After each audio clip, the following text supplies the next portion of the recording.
Unlike yesterday's vocal shooters rally, the anti-gun march was intentionally quiet.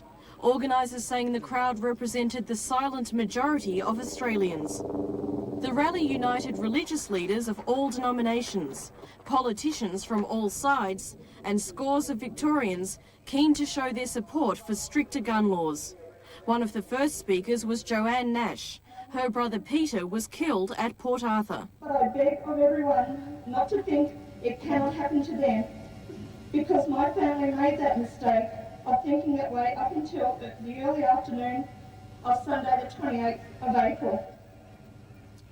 Some shooters have expressed their anger over the banning of guns, when the anger should be expressed by the families of the victims of Port Arthur. There are 3 million guns out there, 3 million chances, 3 million temptations to kill. Speakers said they weren't angry with shooters, but believe guns had to be banned for a safer society. In another life as a football coach, I used to say to my team that you must sublimate your ego for the collective good. Speakers say gun owners are a minority group. They claim every crowd member here would know at least 100 people who support tighter gun controls. And from the federal government, reinforcement of the tough measures. Ladies and gentlemen, there will be no going back on gun control. Mr Reith says the proposed legislation has the support of all federal political leaders. Supporters of tighter gun controls also rallied in Sydney, and like their counterparts in Melbourne, they called on politicians not to give in to pressure from the gun movement.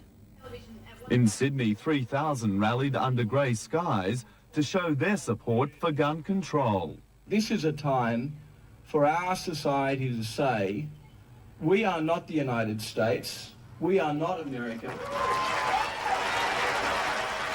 Hobart surgeon Dr Brian Walpole, who coordinated the medical treatment at Port Arthur, called for the removal of all military-style weapons from homes.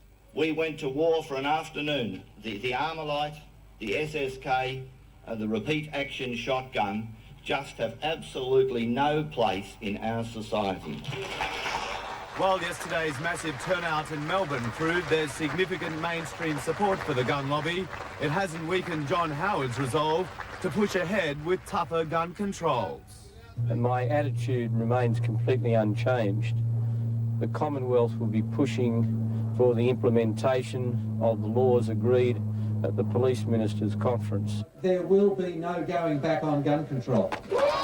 And speculation that the well-organised and cashed-up Sporting Shooters Association might win a Senate seat prompted this response from Cheryl Curnow. Look, I don't think Australians support these extremists to that extent.